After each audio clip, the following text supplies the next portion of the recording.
right, hello everybody, and welcome to episode 54, Features We Want for Launch.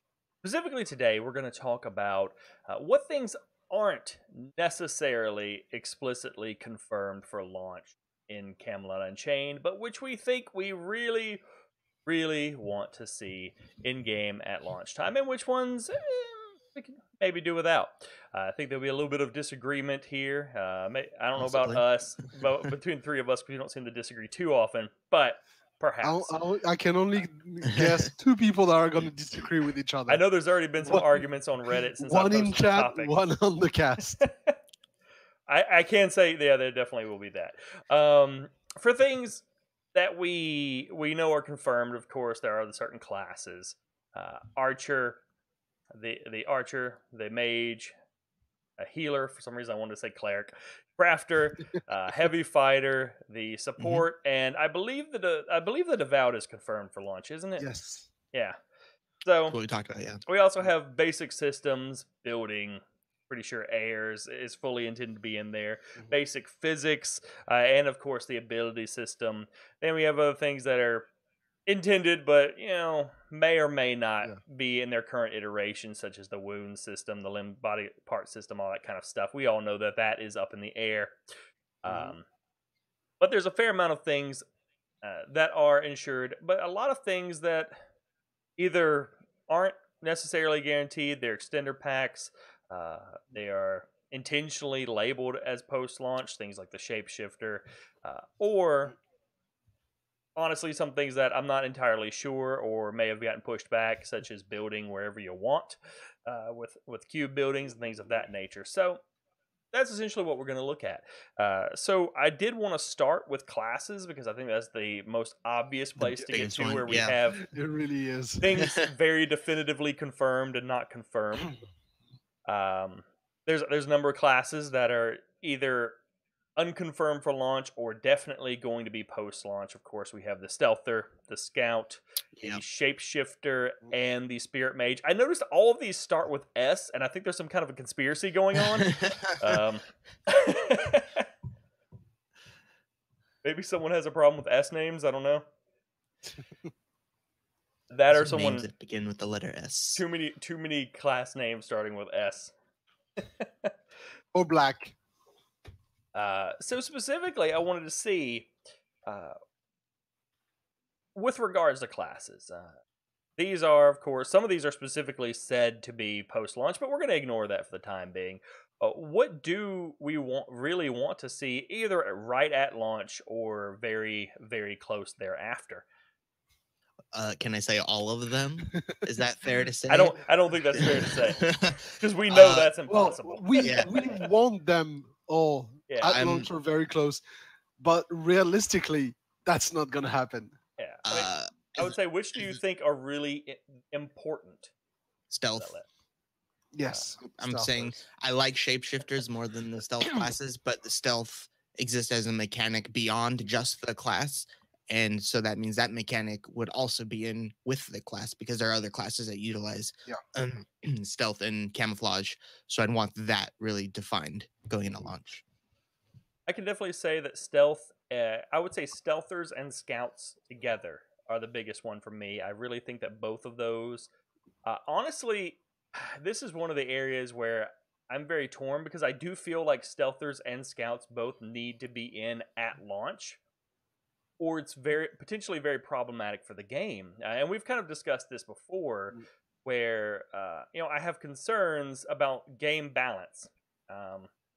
To get into specifics, we've talked about if you don't have stealthers in the game, what is the natural counter to archers? Perhaps mages, but you basically have mages and archers at very long range. And then when you go to counter healers, it seems like the natural option for countering healers is going to be archers and mages, which then just boosts the preponderance of ranged characters, because they're all trying to kill the healers, and we've been told if you don't kill the healers, they're going to be super powerful. So it seems like you'll end up with tons of ranged characters to take out the healers. And then the only people really well suited to kill them are either more ranged characters or heavy fighters. But then the heavy fighters are going to be super outnumbered by ranged characters that can kill them as they're marching up the field. and it's kind of an issue with the same thing. It's been suggested that maybe the scouts will have some type of sabotage abilities for buildings, for keeps, and these are sort of things where I'm like, well, how can you add these counters and these abilities to sabotage buildings or take out these certain classes after the fact without completely changing the balance and the meta of the game? Yeah. Well, I mean, at least for argument's sake, going into launch is going to take a while to build things. Everyone's going to initially collect mats. So in that regard, scouts don't have a role right off the bat as far as the building sabotage goes, but they still play other roles that I think are needed for engaging into PvP quickly with other groups and the other factions. And I think scouts are important. If you add stealth, you kind of have to add scouts as a possible counter for detecting stealth. Yeah, sure.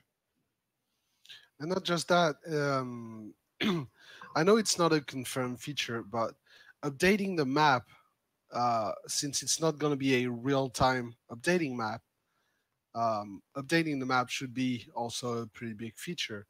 And if you develop a tech to do it automatically, rather than giving it to a class, when the class goes in the game, why would you turn off that feature and just give it to the class later on?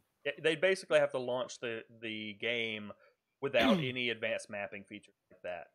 Otherwise, they make the class redundant, or they have to then strip them out, and then people are going to be mad because they stripped out the advanced automated mapping feature. Yeah, right. A lot of things tied into each other here. Yeah, that's the problem. Yeah, I agree, Rhaegar. I do think mapping is honestly not my main concern with regards to launching the game with scouts and stealthers, or putting them, close, very close to launch. Just because I do think they can put it out without advanced mapping features, and we'll get by.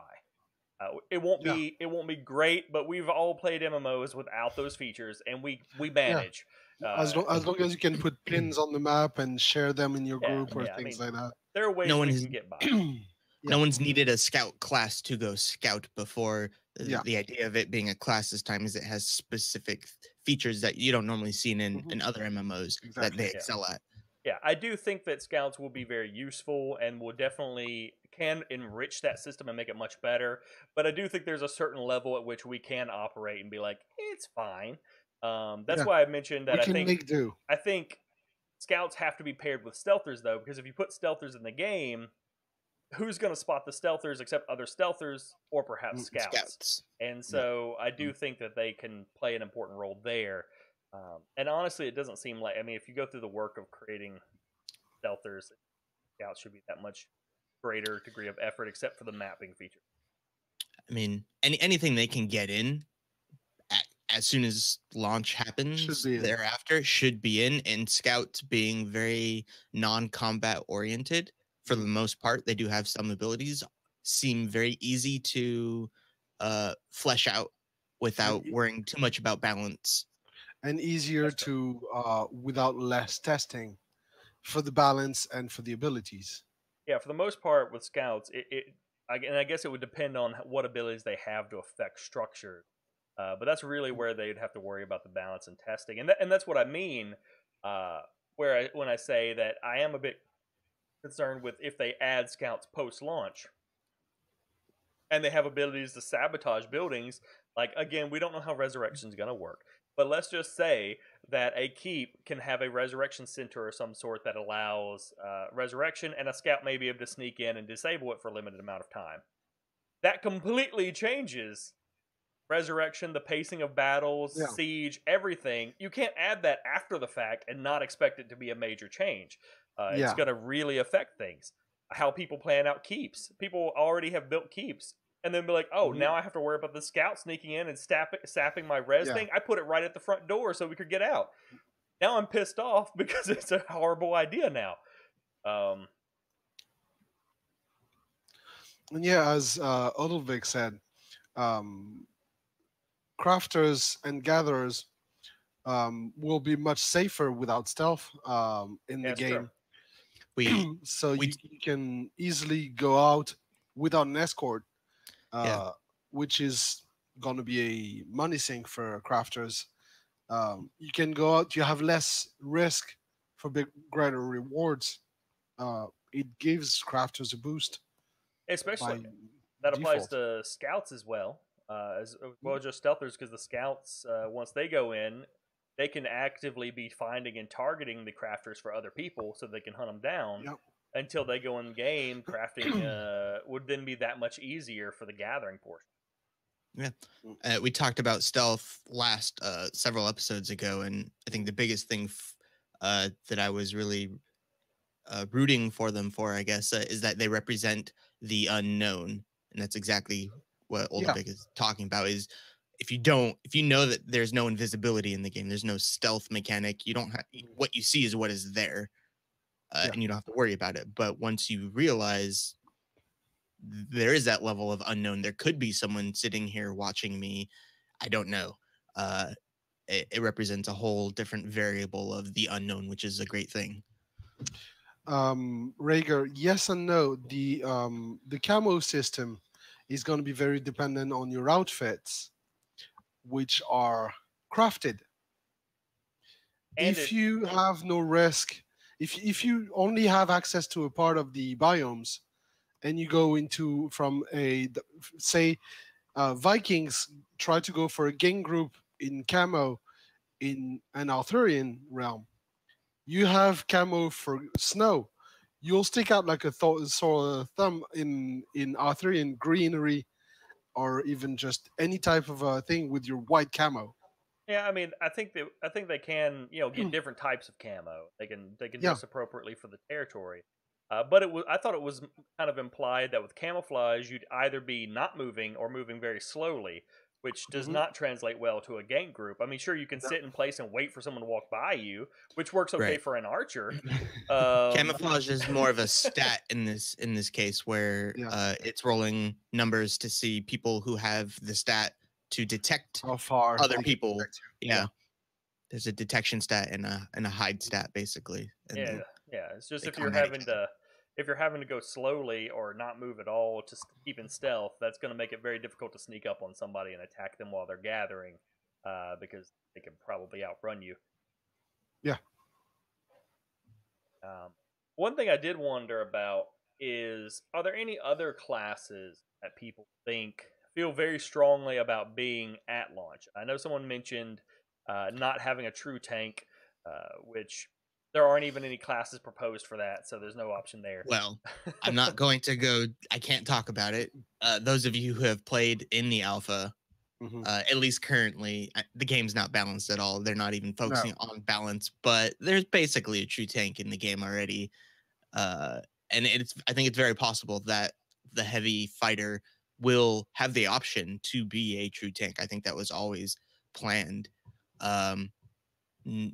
They're kind of pushing them to be more of a DPS fighter style, but I think they can easily become a true tank through the Banes and Boon systems, gear, and just the way you build your own spells. Yeah, I absolutely agree that they've mentioned before that at some point they might add a real heavy tank class that will be well and beyond what the heavy fighter can do.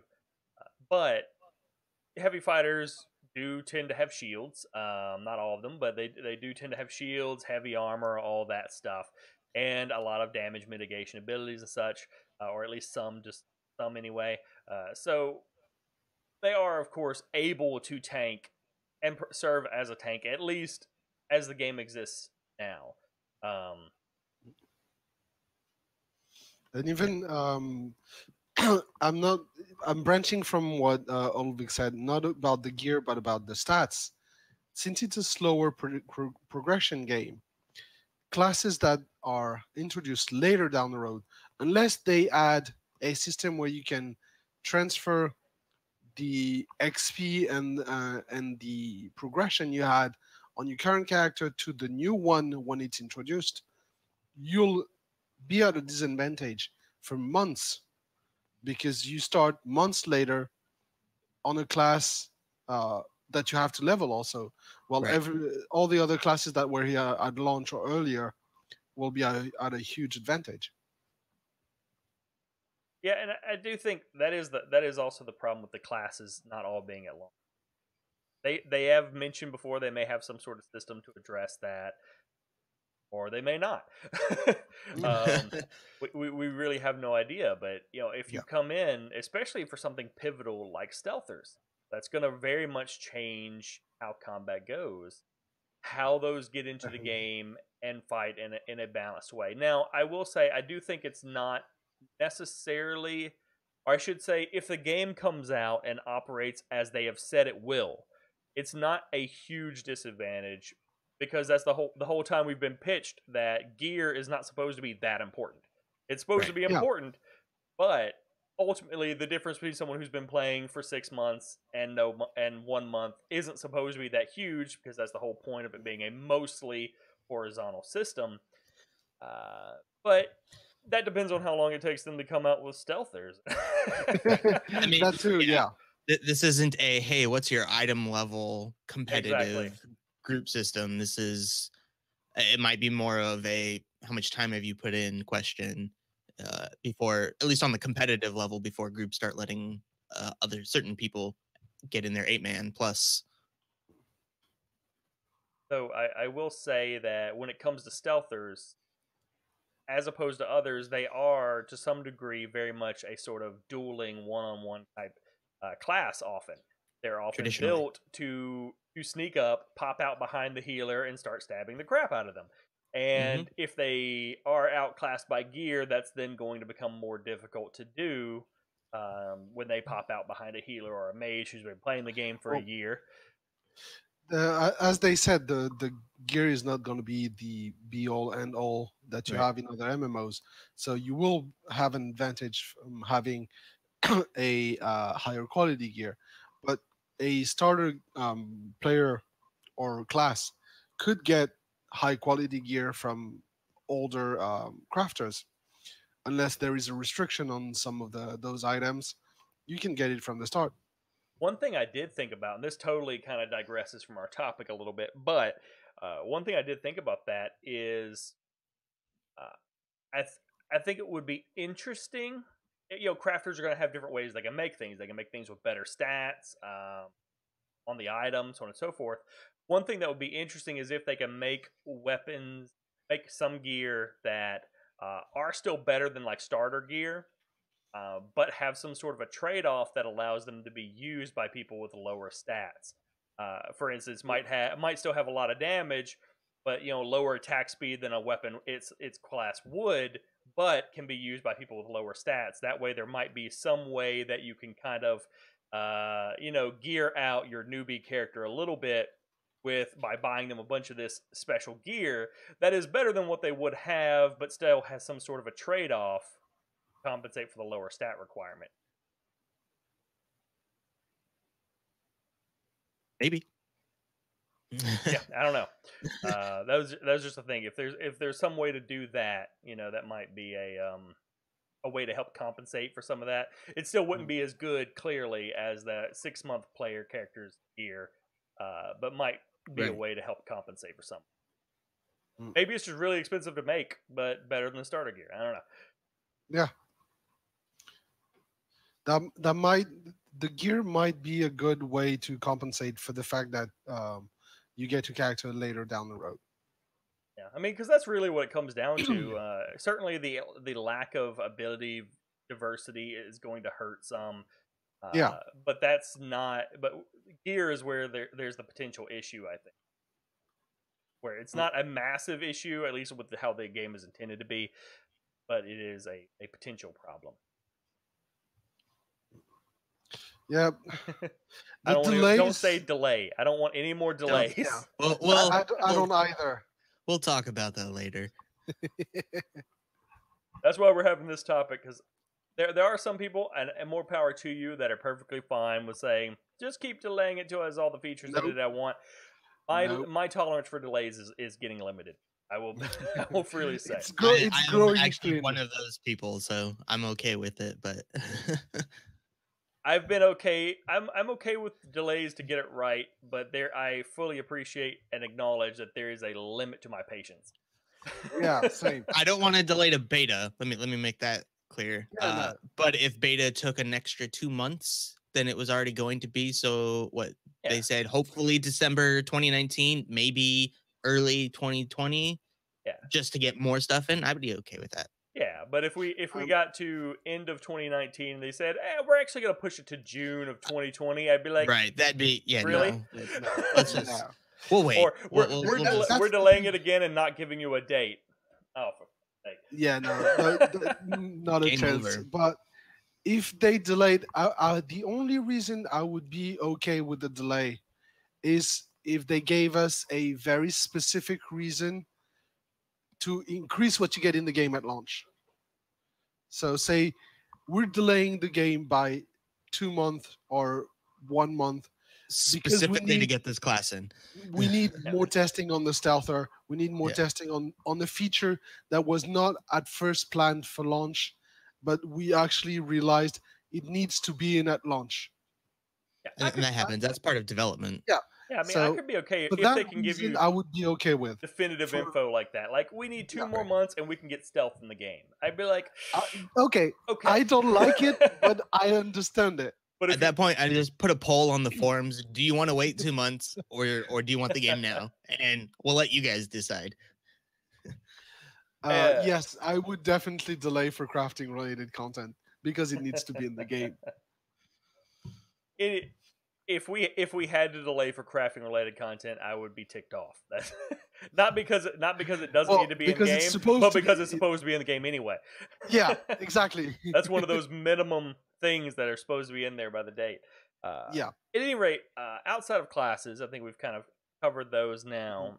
Let's talk a little bit about map and terrain features. There are a number of things that they've mentioned that they would like. Of course, the depths are kind of supposed to be in game, but they really seem kind of iffy. I don't really think they're going to be in for launch.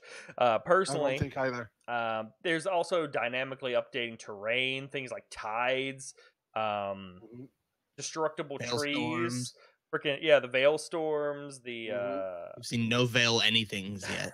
Yeah, no, we haven't seen anything. I don't even know if they actually worked on it. Terrain changes based on ownership, all that kind of stuff. These we've seen a little bit. A little bit, yes. We've seen texture art based off of the different realm ownerships, but it hasn't actually been implemented that I'm aware of. I don't play all the beta phases or the alpha tests. I haven't seen it yet. I don't think it's been publicly tested, but I think to remember saying that they actually started working on the actual change of biome depending on the ownership, the actual coding for it. Yeah, I would say, honestly, while there's a lot of terrain features and mapping features that are really cool and I really want the game, I don't think I would be overly upset if none. Those are all things that I'd be like, you add it 6 months after launch, I can deal with it. That's okay. We can definitely have a fun game without that. The only one that is a big iffy one for me is the depths. I still think I can do without it at launch. I think I can too. But I would want to see it very shortly after launch. Like, I'm not talking 6 months in expansion. I mean, like 3 months in or something. Add the depths in. 4 months. Going with I guess the modern era of I need this now and I want to play this very quickly and then move on to something else.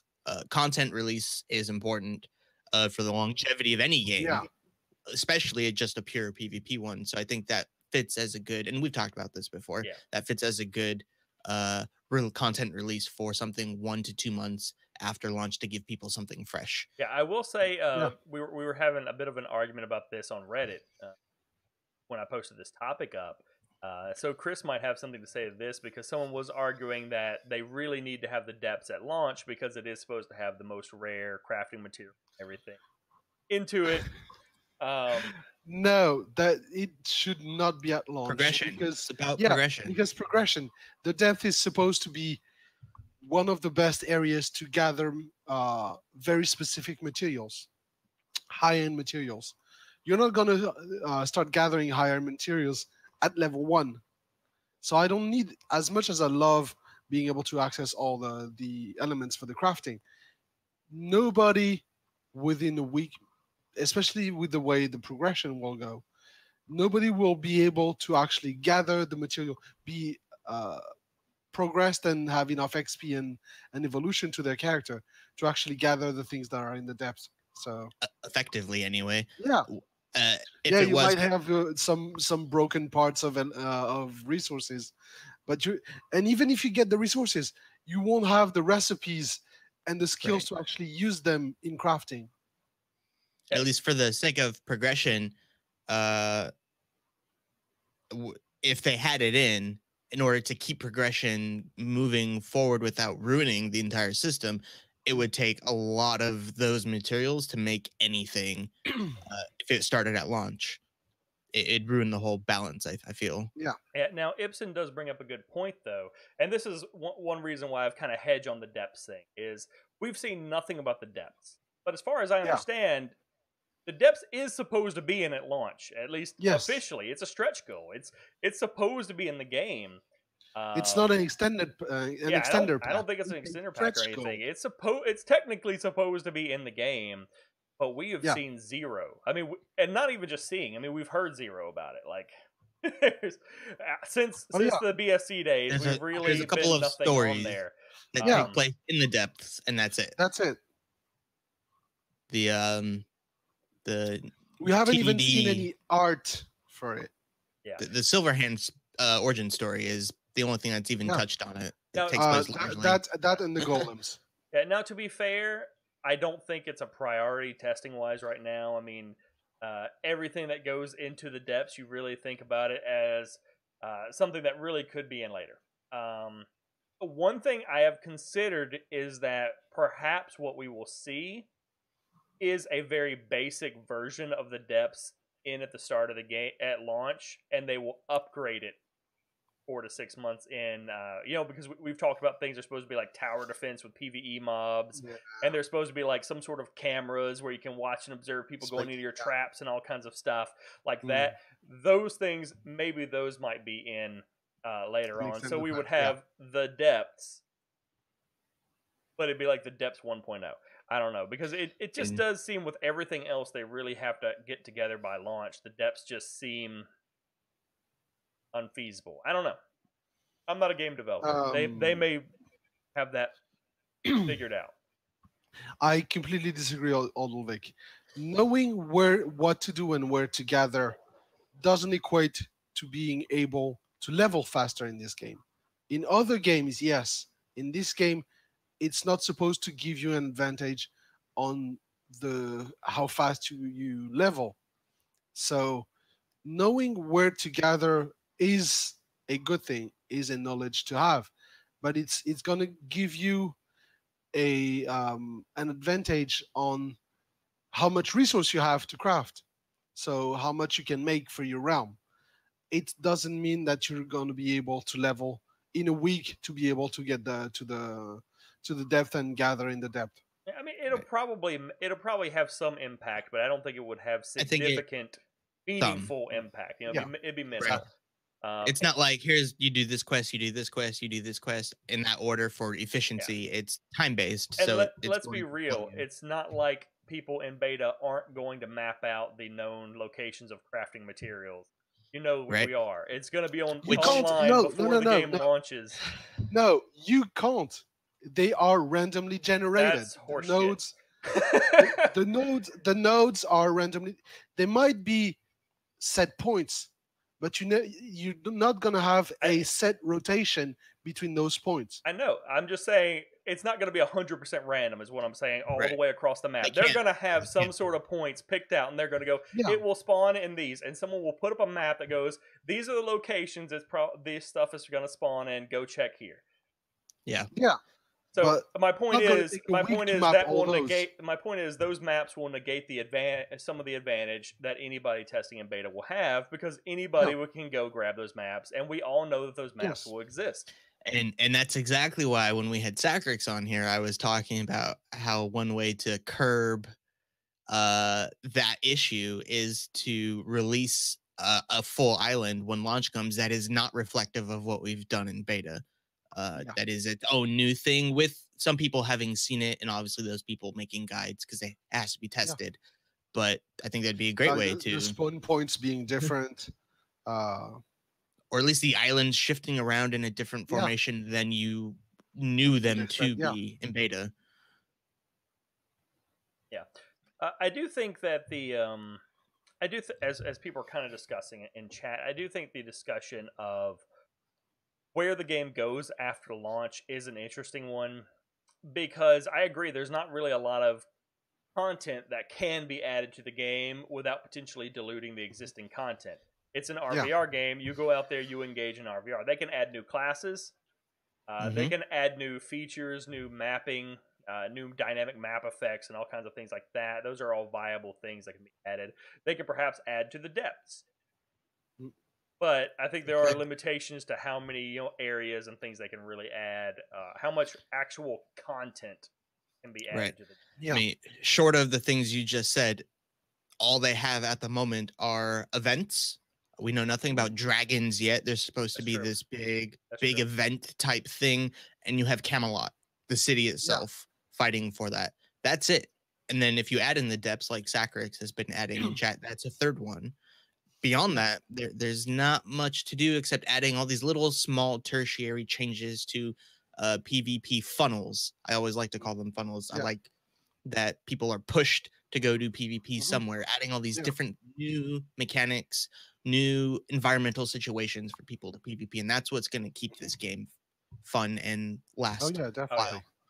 Yeah, I can agree. I mean, it's really more. I think it's much less about where the battles happen, and much more about what the battle experience is like and how much it changes. We remember one of the foundational principles: chaos goes boing. The more chaotic, the more different things that can happen to change the tide of a battle. The more different outcomes that you can have based on the player and the environment, the more interesting it's going to be, and the longer people play it. Yeah, but again, we talk about content drought as well. Sacrix does a lot, but it's hard to add content in in actual sandbox game. It's easy to do that in a theme park game because the players are guided. You need to add content to guide them through the game. But in a sandbox RVR game, what can they actually add anyway? Because the limitations is it's hard. Yeah, there are some things I can agree with. Some things like some of Sacrix's ideas. I don't like the idea of battlegrounds. We all know that. I have fussed about that idea repeatedly. But unless they put football in. But there are some things like guild versus guild battles. Having a zone so that a guild can fight another guild, I'm pretty okay with that. It's not something you're going to do every day. Hell, if they wanted to, they could charge us tons of gold to be able to afford to do it, to limit how often it goes on. I'd be fine with stuff like that. It is a thing I'd be interested in being able to do as a guild leader, because I think it would be cool. I agree with a system that allows you to challenge a guild and meet somewhere of your own choosing, not an instanced location, which is essentially a battleground. If you're going guild, I'd be fine with a battleground for that. But in an instance, that's competitive arena basically. Especially at an 8-man plus, or just 8-man in that case. That's competitive arena at a slightly larger scale. Competitive battlegrounds basally.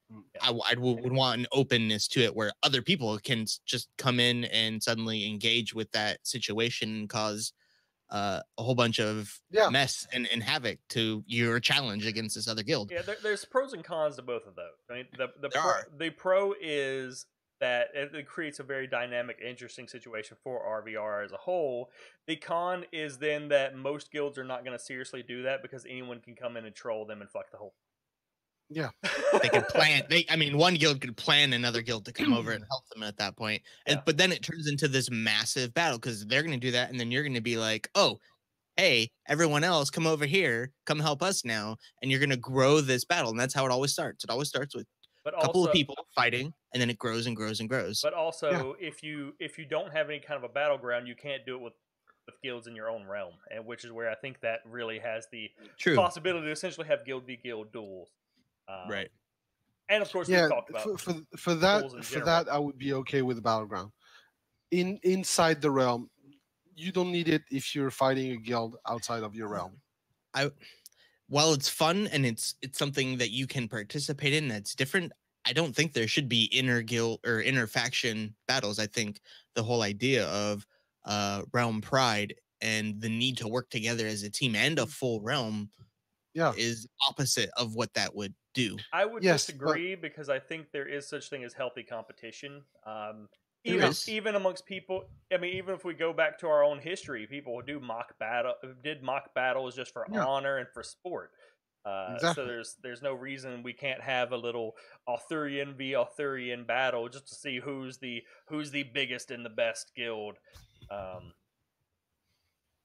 I think the goal there, if they include something like that, is to have it be limited enough so that that's not going on all the time. Because then instead of being out in the RVR, you're just sitting in instanced area fighting other guilds. I mean, it could be a for this weekend of this month type of every 1 weekend of a month, they do this thing that allows you to engage in that type of play. But yeah, definitely not an everyday thing. Yeah, as our Arbicus said, I would be okay with the guild v guild battleground as a training ground, basically. That's called a scenario. Yeah, no, but that's the scenario is a battleground. It is. It's meant to be. They're designed to be limited timed event that is instanced. That's the definition of a battleground. I'm calling it right now. We say we don't want battlegrounds. There will be battlegrounds. They will be the scenarios that they already said it. They already said it's going to happen. Yeah, we'll see. Because I can tell you there are only a few things that can drive me out of this game, and if they have scenarios available constantly for people to play in, that's one of the things that drive me out of this game. Real quick. The whole reason I am backed into Camelot Unchained is because it is primarily focused as an RVR game. So yeah. As soon as they start talking about battlegrounds as a regular event, I start going. I'm not talking about just tutorial systems. I'm talking about battlegrounds will end up as a game thing that anyone can do. I fully expect it to go that route at some point. I hope not. I hope it's one of the tools, but the moment you put a score system, a ranking system, the RVR is over. Yeah, I don't mind them having certain things like the possibility of an instance where, not determined by the developers, but guilds and the community can organize their own tournament or something outside of the RVR. That's fine. It's a player-driven sort of thing, a community-driven sort of thing. And I don't mind if the developers occasionally go, we're going to have an event that's going to be a scenario, and you do that. And it's like a once-a-month thing. I'd be like, sure. Why not? I don't care about that. But if it's like we're having these scenarios that you can go and queue up in every day, now at that point we're doing Warhammer Online again, and you know what? I only lasted about 2 months in that game. That's why I say that. I think that he's going to rely possibly heavily on how that ended up to flesh this out more, because there's not much to this yet. And it depends on how they do it. If they do it like you said, like as events, I think that's perfect, but not as a just an open system that you can queue into with random people, like a typical battleground in WoW or Warzone in SWTOR, but a developer-driven and developer-controlled event. Possibly. At any rate, we're really getting off topic from what's going to be in at launch and what we want to see at launch. So filtering back to an amalgamation of all the other things, what other features are there that you really want to see in-game for launch or shortly thereafter? Two things that they basically have thought nothing about, which is engravings and the ears system. Yeah, those haven't come up much. They haven't come up since the BSC days. Yeah, it's been a while. That's a while back. They've talked about it on Friday updates occasionally. Very, very occasionally. Yeah, very occasionally. So occasionally I couldn't tell you when, but not for months. Definitely. Definitely, it's a good one with the purpose of the UI being as minimalistic as they intend it to be. That's an important feature because they're talking constantly about how they want you to play the game. They want you to read what you see in order to play, Yeah. and not play off of a UI or not play off of character frames, raid frames, any of that kind of stuff. So that's a huge one. If that's what Yeah. the intent of the game is supposed to look like. Yeah, and Patrick brings up a point. With this, there are of course problems with that. How you get it to work when you. I think Yeah. that problem is actually more of an issue for ranged characters. Because when you're a heavy fighter and you're You see a blob. standing in front of one person smashing them, Yeah. you're gonna see what's going on with them. If you're a ranged character, you're probably gonna have more problems with that because they're Yeah. all grouped up together. You're way far Yeah. away shooting at them. Then you're not gonna be able to tell what they're going on. But to a certain extent, you really shouldn't be able to. You're at range. You shouldn't really be able to easily see and counter everything they're doing. Yeah, you shoot in the blob, and what gets hit gets hit. And that's a talk about how realistic should this game be. Sakrix says to an extent you kind of have to have a UI, and I agree with that. Yeah. Mm-hmm. It's been even meleeing in the alpha tests has been a little hard Without any UI. Some of the visuals they have without a UI, and you do kind of rely on that very heavily. So it's going to be hard to. I say that they need that heavily in their game based off of the fact that they want that. It may not be a good thing, but knowing that that's what they want to do, that's kind of an important aspect of giving us what they want. Now, for me, one of the first things I thought about trying to think of other features was group activities. But honestly, group casting and group crafting have both been mentioned. They're both things that I feel like we can do without entirely, or at least do without at launch and get postponed at a later point. Because at launch, they would both be nice to have, but I don't see them being massively important. Nor do I think they would completely change how everything works if they were added in later. I think they could be perhaps work. The main thing I really want to see and is in there is a well-developed alliance system where we have solid communication methods for alliances and map marking, some sort of objective setting for alliances, things of that nature. For commanders to bring back the scout. All comes down to UI, but which shouldn't be too time consuming. But that's kind of something that I do think is important to have at launch. Make sure we have adequate alliance features. Sakrix says they have already said there are no such thing as alliances. I don't recall that. Well, I don't either, but it's the campaigns. It's the same thing. It's the campaign. That's the same thing as an alliance. It's exactly the same thing. They're just not calling it an alliance. You can have 2 guilds in a campaign.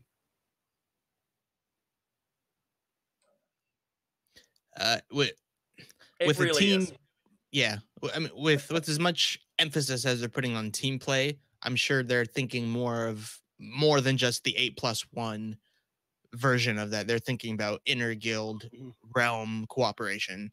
As long as you can have a permanent association with more than one guild, it is an alliance. It's basically an alliance, and I just want decent communication and objective setting options. It's another one of those funnels, not a PvP funnel, but a way to allow people to do what they normally do anyway, but they usually do it offline. They, on the forums or in private messages on Discord or something, try to work out something. I think what you're saying is you want an in-game feature that allows you to do that a little easier. You need ways to organize with people in-game. Not everyone's going to be on Discord. I'm going to be in my guild Discord. I don't want to have to hop out and get in voice channel in the Alliance Discord to talk to people. Or even have to go over my second monitor and click the screen to leave my guild Discord to go type in their text chat. I would rather be in-game and just go, okay, Alliance chat, bing, and do it in-game while I'm there. Yeah. And I don't think the communication method for that is difficult. I think more so the issue is whether or not when they're trying to promote things like the bounty system, do they still give us the ability to have campaigns that can set their own objectives, that can mark things on maps, things of that nature? that's more so what I'm referring to. I think that's very important. You can't do that over Discord. You can Yeah, put a README that pops up every day, but Something like not quite that's the as same simple thing. as everyone in a name given alliance can create their own warband with just the leaders of all the guilds in that alliance to talk with each other. It's because warbands have their own chat. Yeah. They also have their own group function, and you can go between one or the other. They're already setting up a system of social play that could lend to that. It seems like. Yeah, but Yeah. that's why I say it's not really so much just about the voice communication and the text communication, but I mean UI, map notifications. We need the That too. appropriate UI option to be able to go, all right, everyone in the alliance, on your map, here is an alliance marker. This is our objective for the entire Right. alliance. Yeah. And that's where scouts come in. No, we need that without scouts. No, you need that for the commanders Exactly. to direct the troops. Exactly. But the commander can't know that unless you're talking about, hey, this is where we're going. Exactly. Like, Yeah. This is okay. where we're all going. I got you. Or I got this you. is this side of the keep we're gonna siege. Yeah, This group is Gotcha, gonna be on gotcha. this side. yeah, we can So you put have 3 different markers types on of the map pins, and- basically. Yeah. Yeah. Different types of pins to direct different groups. Like assigning to each individual warband an icon and directing them on the map, so you don't have to say go to the hamburger looking rock next to the keep and stay there until you see those forces. Now, But you actually can show them on on the map, basically. I will say I want leaders in a campaign or whatever to be able to mark the map and pin things and go, okay, this group is going here, this group is going here, so on and so forth. I do not, however, want pings and hotspots on the map. That No. crap is annoying. I do not want See- someone going ping, ping, ping, ping, ping, ping, go Yeah, here. no, I'm like, no. oh, See, God, what I'm if so tired what of that. if you couldn't do any of that on the map? The only thing you could create flags for was where scouts are on the map. Scouts are live, No, moving, it's adjustable. it's an flags artificial. That would be an example of an artificial thing they created just to make scouts have more importance. Yes. I would be really That's- pissed off about That's that. the joke. Yeah. That's the joke. Okay. I would be so. I think scouts are useful enough without them having to make up reasons, arbitrary, just make up problems for them to fix. I think there's plenty of other things scouts can do. Yes. Yes. By all means, I would say the place where that can converge is scout enemy keeps and stuff don't show up on the map until a scout has identified it. Then the leader can Yeah. ping it. They can map it. Otherwise, they can still put a marker on the map, but it's going to be a blank piece of the map. They're just going to go here because they know there's something there, but it's not showing up on the map. Well, that's fine. Or they go, we know there's an enemy group over here somewhere, so we're going over here. But the scout can go actually make it show up on the map and go, we know they're there, and then the leader can mark it and go, so on and so forth. I'm pulling that out of the fact that I think scouts are useful. We've had this argument. Yeah, no. We are not going to agree. I think scouts are useful without having to do to force an artificial usefulness to them. Yeah. We've already concluded this argument with we're not going to agree on this because we've argued on several different episodes about whether or not scouts are useful. Yeah.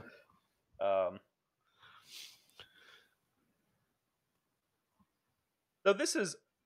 Does anybody have anything specific that they really wanted to bring up? Because I have one final thing, but it's my usual kind of final softball. So, I mean, we're talking about non-essential things. I like the way I look in a game. I care about how I look. I don't want to be pigeonholed by stats. I hate that. I like the transmog system in World of Warcraft. I actually do. And it provides people with longevity because they have to go and farm things for collectors. At least people who are collectors want it all, but people who want to look good and have an opinion about how they look also want to go farm it. I like that concept.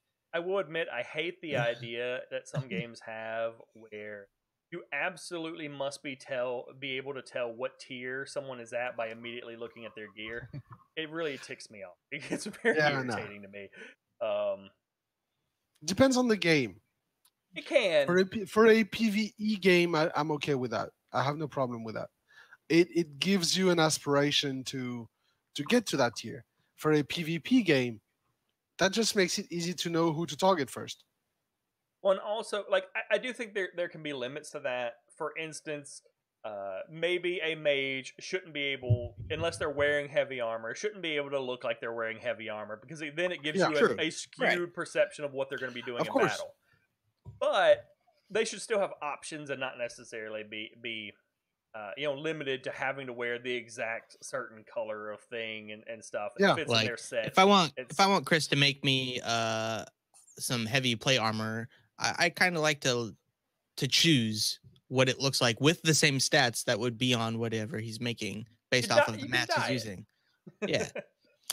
That's different. I do want the die system in, that's for sure. And that actually adds one for me. I do really want some decent level of character customization.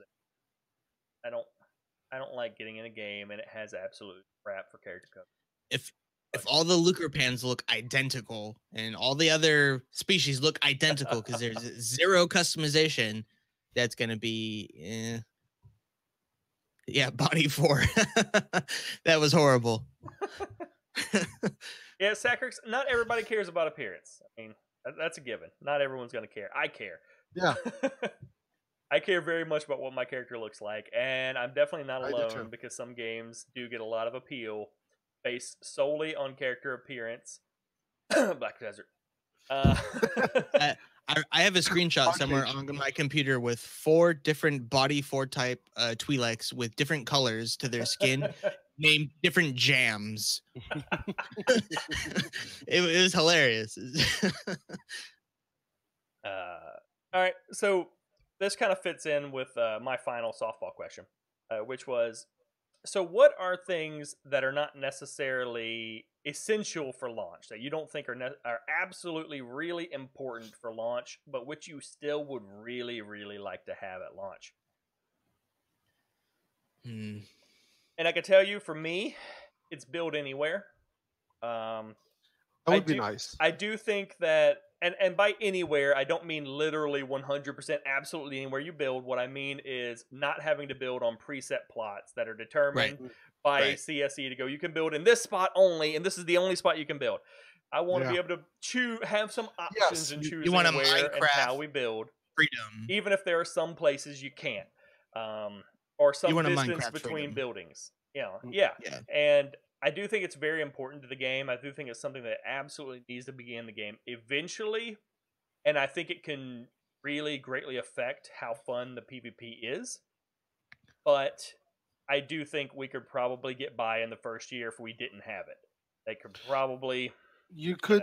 for the maybe not the first year, but say the first 3 or 4 months, having the plots.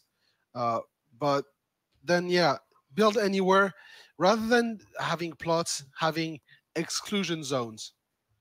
Zones that actually might be meant for places of power to spawn.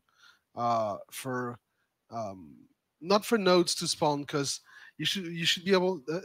the problem is it has a chance of griefing if you do that. Because if you build on every potential resource node spawn, you're blocking the resources for spawn. I mean, there's got to be some limitations to build. Yeah, some. But I do think there's a huge amount of potential in generally being able to build wherever you want, except for certain limits. If the community of the Arthurian realm wants to pull together and build the Great Wall of Arthur across their island, they should be allowed to do it. I kind of agree. I do agree, except that I think just from how the game works, there may not be a way for them to mechanically do that without and still prevent people from being jerks.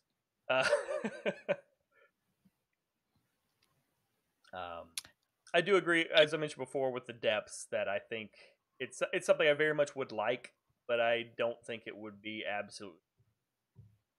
Yeah, the game could survive. I don't.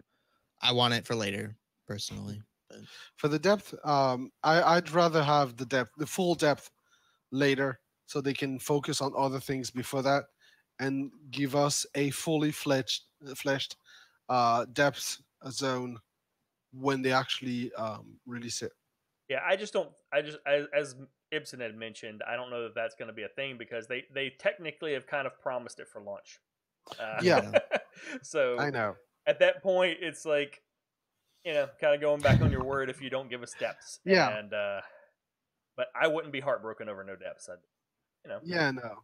They can make it cooler later. They can always pitch it as we're giving you something else instead, and then Player homes, I know some player people will towns, still. in safe zones and stuff. There's I would also like, but again, I want a decoration system for my booth in town where I sell my wares as a crafter. Actually don't remember if the bounty system is supposed to be at launch. I think it is. I don't remember either. Think so. That's one I'm interested in. I'm seeing at Googling launch. it now because I can't remember if it's a stretch or an extended goal. No, it's a stretch goal.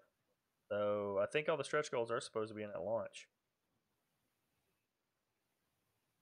Well, I know they are. So yeah, at least according to that page, it's a stretch goal. Yeah, stretch goal achieved. Bounty system. So technically, yes, that's supposed to be in for launch. Is it essential? No. Is it No, another avenue of doing some shit? Yeah. It is actual content without giving content. It's an opportunity for the players It's a funnel. to make Another it's a funnel. funnel. Exactly. I actually disagree somewhat on the class of Sacrix just because I don't think they're all equal. While I do agree that more melee options would be great, I really don't think shapeshifters are that necessary at launch. Yeah. Nor do I really think that spirit mages are that necessary at launch. I think They're we the can do weakest without of them all. I would rather have stealthers than scouts, and then everything else, whatever. Yeah, shapeshifters. I would like to have them earlier rather than later, but the spirit mages. I'm fine if they comes. Yeah, I'm fine if they come 6 months later. The spirit mages are way down on the list. Honestly, like I know there's some people that really want to play them because they love pet classes. That's the only reason that they exist. I don't give any crap about pet classes. I hate pet. I generally hate pet classes. Actually, if you read the stretch goal for it, it specifically says Mark had no intention of ever adding a pet class in, but because other people were interested, he found a way to make it happen without having all the issues without all the issues of the normal pets. Yeah. Shapeshifter, I don't think they play a role. Shapeshifter, I think, can actually be pretty interesting for the meta of the game. I think they can actually be pretty compelling for combat. So I would like to see them in sooner rather than later. But I'm still not that bothered by it. The spirit mages is MJ pandering to a part of the player base without completely doing it. But the fact that they're going to be in the game, that we know that they exist, they need to be in the game as early as possible for balance reasons purely. I do agree, Sacrix, that I don't think it's right to ask people to play the game, play a class that they don't want to play while waiting for a class they do want to play. But no one's really technically asked them for that. He's being perfectly honest. They've said these aren't coming out at launch. They're going to be later. So if you want to play them, don't play the game till later. Or play something else until they come out. I mean, that's pretty much people's options. Yeah, but that would be only if they give you an option to transfer some of your progress. But they've also said that they're going to continue releasing classes throughout the game distance. So that's going to happen to people no matter what. I mean, yeah, eventually you're going to see a class. Oh, I want that one. Yeah. But then I have 2 max level characters that are really useful. What do I do? Yeah, it's going to be hard to balance that kind of integration.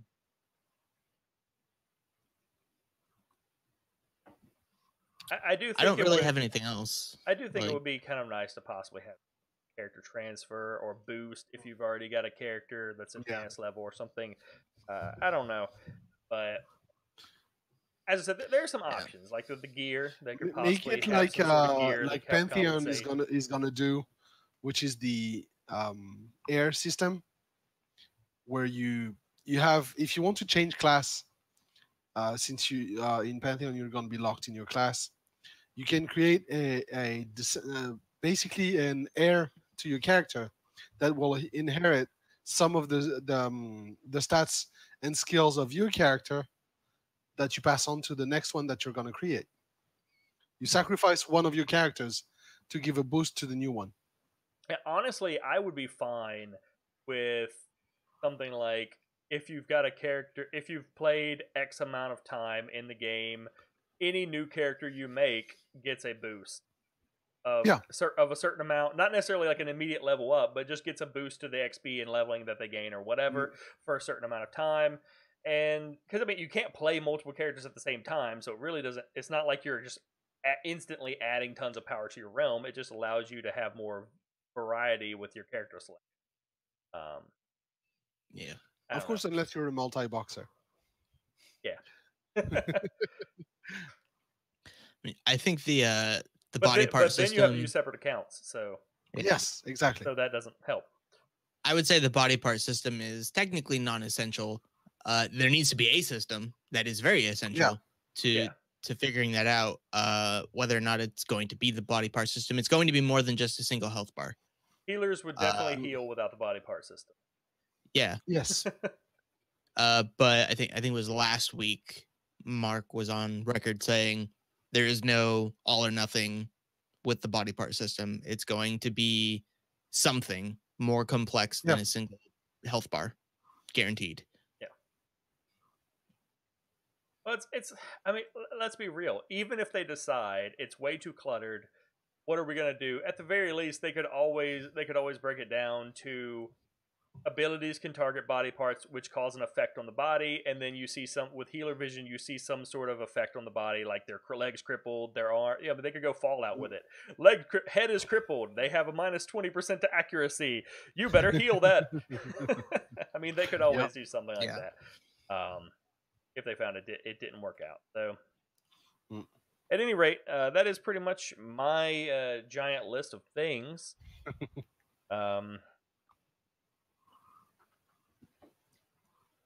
I can agree with you, Rhaegar. I like the idea of body parts, but there are a lot of things I like the idea of that don't necessarily work. So yes, reality sometimes sets in, and we'll see. I don't want to speak on it before we really, see it and give it a good shot. Well, given that they've spent a lot of beta 1, they've already spent a lot of time art-wise trying to get it to where it is. I hope it makes it somehow because of the time investment they've already put into it, at least setting it up visually. Yeah. And I would kind of be pissed at the waste of time if they completely bin it and decide to go for the simplest possible. Yeah. The amount of time and effort they've put into it should at least have some results on the game. Organ. there's a health bar for your spleen. Yeah. I mean, they could 1 health bar for each finger. Yeah, I mean, they can always reduce the number of limbs and everything. They can always just reduce it to head, upper, lower, total health, head, limbs, shoulders, knees and toes, knees and toes. They can. There's a lot they can play with. How it's gonna. I will test the shit out of that.